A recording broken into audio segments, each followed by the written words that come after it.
దేశం చీలిపోయినప్పుడు పాకిస్తాన్‌లో 30% ఉన్న హిందువులు 1%కి పడిపోవటం, ఆఫ్ఘనిస్తాన్‌లో హిందువులే లేకుండా పోవటం, ఇలా అంతరించిపోయిన తర్వాత మనం ఎన్ని పురాణాల గురించి, ఎన్ని ఇతిహాసాల గురించి మాట్లాడుకున్నా, అసలు మాట్లాడడానికి ఉంటారా అనే క్వెషన్‌కి ఏం మీరు చెప్తారు? చాలా మంచి మాట చెప్పారండి. ఇస్లాం మతానికైనా, క్రిస్టియానిటీకైనా భారతదేశంలో స్వర్ణయుగం అని చెప్పదగినటువంటి కాలం గడిచిపోయింది. ఎప్పుడు అనంటే ముస్లిం రాజులే పరిపాలించారు కదా భారతదేశంలో చాలా కాలం. అది వాళ్ళకి అప్పుడే స్వర్ణయుగం. అంత రాక్షస పాలన వాళ్ళది. మనందరికీ తెలుసు. అంతటి రాక్షస పాలనలో వాళ్ళు ఎందుకు భారతదేశాన్ని ఇస్లాం దేశంగా మార్చలేకపోయారు? ఎందుకంటారు? అంటే అదే విధంగా క్రైస్తవులు 200 ఏళ్ళు పరిపాలించారు. బ్రిటిషర్స్. ఏమండి మరి పరిపాలించినప్పుడు ఈ వాళ్ళు భారతదేశంలో క్రైస్తవాన్ని కొంతవరకు వ్యాప్తి చేయగలిగారు. మొత్తం దేశాన్ని ఎందుకు క్రైస్తవ దేశంగా మార్చలేకపోయారు? వాళ్ళు కత్తులతో చేయలేనిది వీళ్ళు బాంబులు, తుపాకులతో కూడా చేయలేకపోయారు. ఈ రెండు మతాల వాళ్ళు ఒక్కసారి మీరు చరిత్ర చూడండి. ఈ రెండు మతాల వాళ్ళు రాజులుగా ఉండి 21 సంవత్సరాల కంటే ఎక్కువ పరిపాలించినటువంటి ప్రతి ప్రాంతము కూడా సంపూర్ణంగా ఆ మతంలోకి మారిపోయింది. 21 × 10 దాదాపుగా 200 సంవత్సరాల కంటే ఎక్కువ క్రైస్తవులు పాలించారు. దాదాపుగా 1000 ఏళ్ళు వాళ్ళు పరిపాలించారు. అది కర్కశంగా పరిపాలించారు. వాళ్ళు రాక్షసుల్లాగానే పరిపాలించారు, తలకాయలు కోసేశారు, రాక్షసుల్లాగా. ఆడవాళ్ళ ఇంకంతా మాన మనం ప్రాణాలు చెప్పలేము. దోచేశారు. చాలా అయినా దారుణాలు సరే చేశారు వాళ్ళు. అయినప్పటికీ కూడా సనాతన ధర్మం ఎందుకు ఇంకా ఇప్పటికీ ఇంత బలంగా ఉంది? బలంగా ఉంది ఎందుకు అనంటే కనుక మూలంలో బలం ఉన్నప్పుడు, ఇప్పుడు ఒక పెద్ద బిల్డింగ్ కట్టినప్పుడు ఫౌండేషన్ స్ట్రాంగ్గా ఉందనుకోండి, మీకు ఎన్ని విపత్తులు వచ్చినా కూడా ఏమీ ఇబ్బంది ఉండదు కదా. అలాగని నా ధర్మానికి ఏమీ అవ్వదు అని మనం ఎవరు కూర్చోము. నేను అంటున్నది ఏ కాలానికి అనుగుణంగా ఆ కాలానికి మహాత్ములు, గొప్పవాళ్ళు, పండితులు, విద్వాంసులు వస్తూనే ఉంటారు సనాతన ధర్మంలో. ధర్మానికి నిజంగానే ఏదన్నా ప్రమాదం వచ్చినప్పుడు సాక్షాత్తు ఆయనే వచ్చాడు కాబట్టి ఇంకా భయపడాల్సిన విషయం లేదు. సాక్షాత్ అంటారు ఆది శంకరాచార్యుల్ని. ఆయన సాక్షాత్తు పరమశివుడని. శంకర సాక్షాత్ 72 మతాలని ఆయన మూలఛేదన చేశారు అని చెబుతారు అన్నమాట. ఏంటి భారతదేశంలో అంటే 72 మతాలు ఏమిటండి అని అంటే కనుక మన ఏ మతాలు కాదు, సనాతన ధర్మం లోపల కొన్ని మతాలు ఉంటాయి. అందుకే ఇది మతం అవ్వదు. ఎప్పుడు మతం లోపల మతం ఉండదు, ధర్మం లోపల మతం ఉంటుంది. కావున మీకు ఇస్లాం లోపల మళ్ళీ మతం ఉంటుందా? ఉండదు. క్రైస్తవం లోపల మతం ఉండదు. కానీ సనాతన ధర్మం లోపల మతాలు ఉంటాయి. అవే శైవం, వైష్ణవం, శాక్తేయం ఇవన్నీ ఉంటాయి. ఆ విధంగా అప్పట్లో జైనం, బౌద్ధం అవన్నీ కూడా సనాతన ధర్మంలో అంతరంగంగా ఉండేవి అప్పట్లో. వీటన్నింటినీ ఆయన ఖండించుకుంటూ వెళ్ళారు. మొత్తం అన్నింటినీ మూలఛేదం. ఆది శంకరాచార్యులు వచ్చినటువంటి ఉద్దేశం, ఆయన చేసిన ప్రయాణం గురించి ఆయన గురించే చెప్పాలి అని అంటే ఏం చెప్తారు? ముఖ్యంగా ఆయన సనాతన ధర్మాన్ని పునఃస్థాపన చేయడానికే వచ్చారండి. ఆయన వచ్చే కాలానికి బౌద్ధం తీవ్రంగా మన దేశంలో ఏ కాలానికి చెందిన వాళ్ళు ఆది శంకరాచార్యులు వారు? చాలా మంది వీళ్ళు చరిత్రకారులేమో 900 ఏళ్ళు ప్రాచీనం అంటారు. అది తప్పు అని చాలా మంది చెబుతున్నారు. ఎంవిఆర్ శాస్త్రి గారు అని పెద్ద పాత్రికేయుడు ఆయన, ఆంధ్రభూమికి సంపాదకులుగా ఆయన చేశారు. వారు చాలా పరిశోధన చేసి చెప్పినటువంటిది ఏమిటంటే ఆది శంకరాచార్యులు 2500 సంవత్సరాలకు పూర్వం వారు. అంటే ఆల్మోస్ట్ జీసస్ కంటే ముందే. అంటే ఇప్పటికీ అంతే. మీకు జీసస్ కంటే ముందువాడే. జీసస్ కంటే ముందువారే ఆయన. అంటే ఆది శంకరాచార్యులు వారు అంత పురాతనమైన వ్యక్తిగా, లేదంటే స్వామీజీగా, గురూజీగా చెప్పుకోవాల్సిన మనం, నేను ఇంత తెలుసుకున్నా కానీ 400 సంవత్సరాలు, 500 సంవత్సరాలు లేదండి. దానికి ఒక పక్క ఆధారం ఒకటి వాళ్ళు చూపిస్తున్నారు. అంటే ఆదిశంకరులు 2,500 సంవత్సరాలకు పూర్వం అవతరించారు అని చెప్పడానికి ఆధారం ఏమిటంటే, నేపాల్లో అటండి ఒక కొండ మీద 2000 ఏళ్ల ప్రాచీనమైనటువంటి ఒక ఆదిశంకర భగవత్పాదాచార్యుల ఆలయం ఉంది.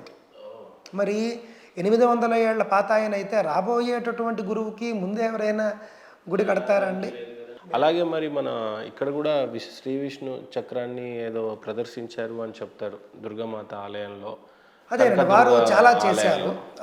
వారు అద్భుతమైనటువంటి తిరుమలకి సంబంధించి కానీ వారు ధర్మస్థాపనకు సంబంధించి చేసినటువంటి కృషి మనం చెప్పలేము. ఎలా ఉండింది ఆయన? ఒక్క మాటలో నేను మీకు చెప్తాను. భారతదేశంలో శంకరులు అవతరించే నాటికి అత్యధికంగా బౌద్ధం ఉంది. మ్మ్. నా అభిప్రాయం ప్రకారం ఒక 70-80% బౌద్ధమే ఉండి ఉండొచ్చు ఇక్కడ. అంతే ఉంది. మ్మ్. బౌద్ధం అంటే ఏమిటి? ఇలా అంటున్నానని ఇంకోలా భావించద్దు మీరు. గౌతమ బుద్ధుడు అంటే నాకు చాలా గౌరవం. మ్మ్. గౌతమ బుద్ధుడు అంటే ఇష్టం నాకు. మ్మ్. ఆయన మహాత్ముడు అని నేను నమ్ముతాను. ఆయన చెప్పింది ఏమిటి అవన్నీ నేను మీకు తర్వాత చెప్తాను. కానీ గౌతమ బుద్ధుడు చెప్పింది ఒకటి, వీళ్ళు బౌద్ధం పేరుతో చేసింది ఒకటి. మ్మ్. వీళ్ళు ఏం చేశారు అంటే చిట్ట చివరికి అటు ఇటు అన్నీ మార్చేసి ఏమండి బౌద్ధాన్నేమో ఒక సోమరపోతు మతంగా మార్చారు వీళ్ళు. అంటే ఎలా? ఈ మాట ఎందుకు అనాల్సి వచ్చిందంటే బౌద్ధ భిక్షువుల పేరుతో అందరూ కూడా పెళ్ళిళ్ళు మానేయడం. పెళ్ళిళ్ళు లేవు. నీకు కడుపు నిండాలంటే ఏం చేయాలి? నువ్వు ఉదయాన్నే వెళ్ళి భిక్షాటం చేయాలి. ఒక 50 ఏళ్ళు ఇదే విధంగా బౌద్ధ భిక్షువులు అవతరిస్తే తర్వాత భిక్ష వేసేవాడు ఎవడు? అబ్బా, చాలా బాగా చెప్పారు. అంతే కదా మరి. అప్పుడు బౌద్ధ భిక్షువులందరూ ఆకలి చావాలి. మ్మ్.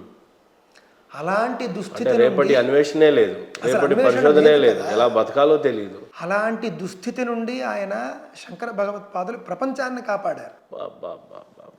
నాయన ఇది విధానం కాదయ్యా బాబు, మాట్లాడితేనేమో సన్యాసం తీసేసుకోవడం, అడుక్కోవడం, వెళ్ళిపోవడం. ఇంకా 100 ఏళ్ళు అదే పరిస్థితి అయితే భిక్ష వేసేవాడు ఉండాలి కదా. ఇప్పుడు గృహస్థాశ్రమం అనేది సనాతన ధర్మంలో చాలా గొప్పది అని శంకరులు చెప్పారు. అందుకే చెప్పారు, ఆయనే అన్నది ఆ మాట. మొత్తం 4 ఆశ్రమాలు ఉంటాయి. బ్రహ్మచర్యం అంటే ఆశ్రమం అంటే స్టేజెస్ ఆఫ్ హ్యూమన్ బీయింగ్ అని. బ్రహ్మచర్యం అంటే పెళ్లి కాకముందు బ్యాచిలర్ లైఫ్. గృహస్థాశ్రమం మ్యారీడ్ లైఫ్. ఆ తర్వాత వానప్రస్థాశ్రమం, జీవితంలో సాధించవలసింది సాధించిన తర్వాత ఇంకా మొత్తం ప్రాపంచిక విషయాల మీద మోజు వదిలేసి ఆధ్యాత్మికంగా జీవించడం అంటే త్యాగమయ జీవనం. ఇది 3rd స్టేజ్. సన్యాసం అనేది 4వ జీవనం. సన్యాసం అనేది ఏ స్టేజ్లోనైనా మీరు సర్వసంగ పరిత్యాగం చేసేయచ్చు. ఓకే, అది చాలా గొప్పది. సనాతన ధర్మంలో సన్యాసం అనేది అన్నిటికంటే గొప్పది. కానీ శంకర భగవత్పాదాచార్యులు చెప్పింది ఏంటంటే సన్యాసి పూజనీయుడు, కానీ ఈ 3 స్టేజుల్లో ఉన్నటువంటి వాళ్ళని పోషించగలిగే శక్తి ఉన్నవాడు గృహస్థుడే. అంతే కదా. భార్యాభర్త ఉంటే ఇల్లు ఉంటుంది, ఇల్లు ఉంటే వంట ఉంటుంది, వంట ఉంటేనే నువ్వు భిక్ష వేస్తావు. ఇంత చిన్న లాజిక్ బౌద్ధులు ఎలా మిస్ అయిపోయారో తెలియదు. మొత్తం రాజులు 3 దాటిన తర్వాతనే రావాల్సింది ముందే వెళ్ళి తీసుకువచ్చాడు. అందరూ కాదు, కానీ ఆశ్చర్యకరం చూడండి, శంకరులు సన్యాసం తీసుకున్నారు. శంకరులు సన్యాసం తీసుకుని ఎవరిని తీసుకోవద్దని చెప్పి. సన్యాసం అనేది అంత ఈజీ కాదయ్యా, దానికి మీరు చూస్తున్న బౌద్ధ సన్యాసం కాదు. అంటే గౌతమ బుద్ధుడు తీసుకున్నది జెన్యూన్ సన్యాసం. ఆయన నిజంగా ఆయనకి వైరాగ్యం వచ్చేసింది. ఇంకా ఏ ప్రాపంచిక విషయాలు ఆయన ఆపలేకపోయాయి. భార్య ఆపలేకపోయింది, కొడుకు ఆపలేకపోయాడు, ఏమీ ఆపలేకపోయాడు. అంటే ఈ 3 స్టేజెస్ దాటిన తర్వాతనే ఆయన లేదు, ఆయన పెళ్ళైన 29వ ఏట తీసుకున్నట్టున్నారు. ఆయన 23వ ఏట, మరి 23వ ఏట అనుకుంటా ఆయన సన్యాసం తీసేసుకున్నారు. అంటే సర్వసంగ పరిత్యాగం. ఆయనది ఒరిజినల్ సన్యాసం వచ్చింది ఆయనకి. కొంతమందికి వాళ్ళంతటా వాళ్ళకే వచ్చేస్తుంది అన్నమాట బ్రహ్మజ్ఞానం. అది మహాత్ముల విషయంలో జరుగుతుంది. బుద్ధుడి విషయంలో అది జరిగింది. ఆయన గొప్పవాడు. ఆయన వచ్చి ఏం చెప్పాడంటేనండి, శిష్యులు వస్తారు కదా, ఈయన ఏదో మహాత్ముడు దివ్య తేజస్సుతో ఉన్నాడు, అయ్యా ఏమైనా 4 మంచి మాటలు బోధించండి అని వచ్చారు.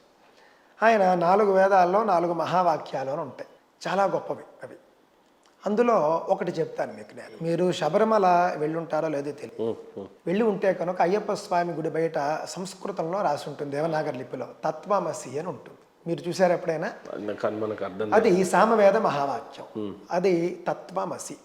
తత్ అంటే ఆ దైవం, త్వం అంటే నువ్వు, అసి అంటే అయి ఉన్నావు. ఇది ఏదో మన ఎవరో చెప్పారు, ఆయన పేరు చెప్పలేను కానీ తత్వమసి అని అంటే అది ఏదో క్రిస్టియన్కే సంబంధించిందని కొందరు. అబ్బాయి ఏం కాదు, అది అసలు వాళ్ళు ఒప్పుకోరుగా. అది నేను మీకు థియరీ చెప్తాను. తత్వమసి అంటే ఆ దైవం, తత్ త్వం అంటే నువ్వు, అసి అయి ఉన్నావు, ఆ దైవం నువ్వే అయి ఉన్నావు. ఇది గొప్ప మహావాక్యం. నీలో ఉన్నటువంటి దేవుణ్ణి నువ్వు తెలుసుకోవడమే సనాతన ధర్మంలో అంతిమ ఘట్టం. అది ఆయన తెలుసుకున్నాడు బుద్ధుడు. తెలుసుకుని ఆయన దగ్గరకు వచ్చినటువంటి శిష్యులకు పాపం, అయ్యా ఏదైనా ఒక మంచి మాట చెప్పండి అయ్యా అని వచ్చారు. వస్తే తత్వమసి అన్నాడు ఆయన. తత్వమసి అంటే ఏమిటండి? ఆ దేవుడు నువ్వే ఉన్నావు, నీలోనే ఉన్నాడు అన్న తర్వాత మరి శిష్యులు ఏం చేయాలి? దాన్ని మరింత వివరించండి అని చెప్పి గురువు సేవ చేసి వెంట తిరిగి బుర్ర తినేసి, అంటే చదువుకోవడం అలాగే ఉంటుంది. అన్వేషించాలి. ఆయన చెప్పేంత వరకు ఒప్పుకోకూడదు, మొత్తం ఉండి తెలుసుకోవాలి కదా. బాగుందని చెప్పి లేచి వెళ్ళిపోయాడు. నువ్వే దేవుడు అన్నాడు రా ఆయన, ఇంకేం లేదు, వేరే ఏం లేదు, మనం తిని మనం పడుకుంటే చాలా అయిపోయింది అని వాడు అర్థం చేసుకున్నాడు. ఏమండి, అలాగే ఇంకొక ఆయన ఎవరో వచ్చాడు. ఇంకొక ఆయన శిష్యుడు వచ్చి అడిగితే క్షణం అన్నాడు ఆయన. క్షణం అంటే ఏం లేదు, ఈ మొత్తం ఈ శరీరం ఈ ప్రపంచం ఇదంతా కూడా క్షణకాలం, అన్నీ నశించేవే, కావున భగవంతుడిని తెలుసుకో అని చెప్పి ఆయన ఉద్దేశం. పాపం వీడు కూడా క్షణం అన్నదానికి కాస్త వ్యాఖ్యానం చేయండి అని అడగాలి కదా, అడగలే. క్షణం అన్నారు, నీకున్నది ఇదే లైఫ్, ఉన్నది ఒకటే జిందగీ, నువ్వు వెళ్ళి ఇంకా ఇష్టానుసారం అప్పు చేసి పప్పు కూడు అని చెప్పి వాడు అర్థం చేసుకున్నాడు. వెళ్ళి వాడు చాటింపేశాడు. ఈ విధంగా అలాగే శూన్యం అన్నాడు ఆయన. ఇంకొక మాట, శూన్యం అంటే ఇందాక నేను చెప్పాను కదా, ఆకాశం, స్పేస్. ఏమీ లేదయ్యా, అన్నీ స్పేస్ నుండే వచ్చాయి, మళ్ళీ స్పేస్లో కలిసిపోతాయి, ఇవేవి శాశ్వతం కాదు, శాశ్వతమైనటువంటి పరమాత్మని తెలుసుకో అని ఉద్దేశం. దాని వ్యాఖ్యానం కూడా వీడు తెలుసుకోలేదు. శూన్యం అన్న వెంటనే మొత్తం శూన్యంట అని శూన్యవాదాన్ని వీళ్ళు చెప్పారంటే దేవుడు లేని నాస్తికవాదాన్ని ఆయన చెప్పిన శూన్యం అనే మాట నుండి తీసుకుని బుద్ధుడు అసలు దేవుడు లేడని చెప్పాడు. ఈ పూరి జగన్నాథ్కి పనిపాటు లేకపోతే బుద్ధుడు ఏం చెప్పాడు, వాళ్ళు ఏం రాశారు, ఈయన ఎవరి దగ్గర విన్నాడు, ఏం చదివాడు, ఏం అర్థమైంది. బుద్ధుడు దేవుడు లేడని చెప్పాట, ఈయన చెవిలో చెప్పాడా? మరి దేవుడు లేడు అని బుద్ధుడు చెప్తే లుంబిని అక్కడ లుంబిని వనంలో అనుకుంటాను, లుంబిని వనంలో చెట్టు కింద ఆయనకు అసలు జ్ఞానోదయం ఏమైంది, ఆయన ధ్యానం ఎవరిని ఉద్దేశించి చేశాడు. ఇవన్నీ కట్టుకథలు. వీళ్ళు ఈ విధంగా చేసి ఏమిటి అని అంటే, బుద్ధుడు ఒకటి చెప్తే వీళ్ళంతా కూడా దాన్ని పూర్తిగా అపార్థం చేసుకున్న తర్వాత దాన్నే వీళ్ళు ఒక సిద్ధాంతంగా బయటికి తీసుకొచ్చేసి. కానీ ఇంత అజ్ఞానాన్ని అసలు ఆది శంకరాచార్యుల వారు అసలు ఎలా ఫేస్ చేస్తారు? చాలా అద్భుతంగా వారు అసలు చెప్పాలంటేనండి, ఈ రోజున ఒక క్రైస్తవ పాస్టరో ముస్లిం ముల్లానో వచ్చి సనాతన ధర్మాన్ని ప్రశ్నిస్తే మనం ఏదో ఆన్సర్లు చేస్తాం, ఇదే గొప్ప అనుకుంటాం. కానీ నాటి రోజుల్లో బౌద్ధ పండితులు మహామేధావులు, వాళ్ళు ఆషామాషిగా చర్చలు చేసేవారు కాదు, చదువుకున్న వాళ్ళు కూడా చాలా గొప్పగా. అంటే వాళ్ళు వేదం చదివేసేవారు, చదివేసి అందులో ఉన్న మంత్రానికే వాళ్ళు అన్వయం చేసేవారు, వాళ్ళ సిద్ధాంతాలకు అన్వయం చేసి చెప్పేవారు.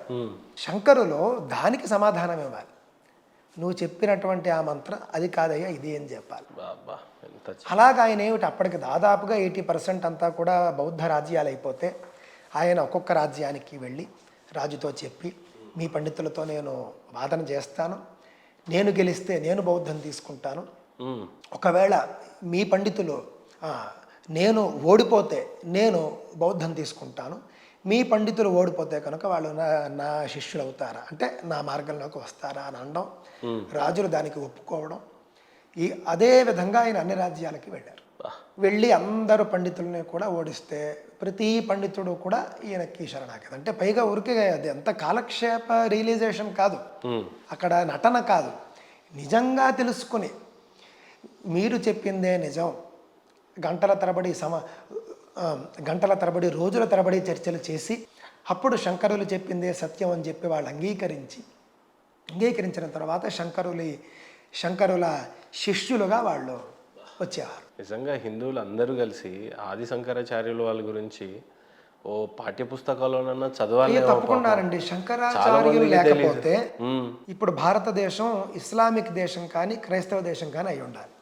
ఎందుకు అనంటే అది చెప్తాను మీకు నేను. శంకరులు ఖండించింది బౌద్ధాన్ని. శంకరులు కనుక బౌద్ధాన్ని ఖండించకపోతే మొట్టమొదటిగా భారతదేశం పూర్తిగా బౌద్ధ దేశం అయి ఉండేది.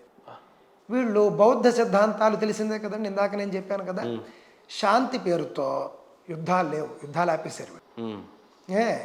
యుద్ధాలు బౌద్ధం ఆపేయడంతో అస్త్రశస్త్ర విద్యలు భారతీయులు మర్చిపోయారు, కొన్ని తరాలు సోమరిపోతులు అయిపోయాయి. అంతే కదా, ఎవడు నేర్చుకోలేదు, అసలు యుద్ధమే లేదు, సైనికుడికి ఏం పని, యుద్ధమే లేదు, ఆయుధాలు తయారు చేసేవాడికి ఏం పని. ఇప్పుడు రష్యా ఉక్రెయిన్లలో యుద్ధాలు జరిగితేనే కదా అమెరికా వాళ్ళకి అస్త్రాలు అమ్ముడిపోయేది. అసలు యుద్ధమే లేనప్పుడు ఆయుధ కర్మాగారాలు దేనికి, ఫ్యాక్టరీస్తో ఏం పని. కావున బౌద్ధం వల్ల యుద్ధమే చేయకూడదు, శాంతి అని వీళ్ళు చెప్పారు, ఆయన చెప్పలేదు, ఆయన సిద్ధాంతం వేరు.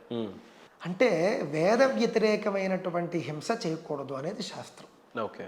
వేద ప్రతిపాదితమైనటువంటి హింస వేదం ఒప్పుకుంటుంది. ఉమ్, ఉమ్, మీరు అస్సలు హింస లేదు అనే సిద్ధాంతం నేడు లోకమే ఒప్పుకోవట్లేదు కదా. ఇప్పుడు అందువల్ల ఏమిటంటే బౌద్ధ మతం కనుక మన దేశంలో ఉండిపోయి ఉంటే పూర్తిగా మనకి యుద్ధాలు లేవు, ఏం లేవు. ఎంతో సులువుగా మన దేశాన్ని మొఘళ్ళు వాళ్ళంతా కూడా ఆక్రమించుకునేవారు. పూర్తిగా ఇస్లాం దేశం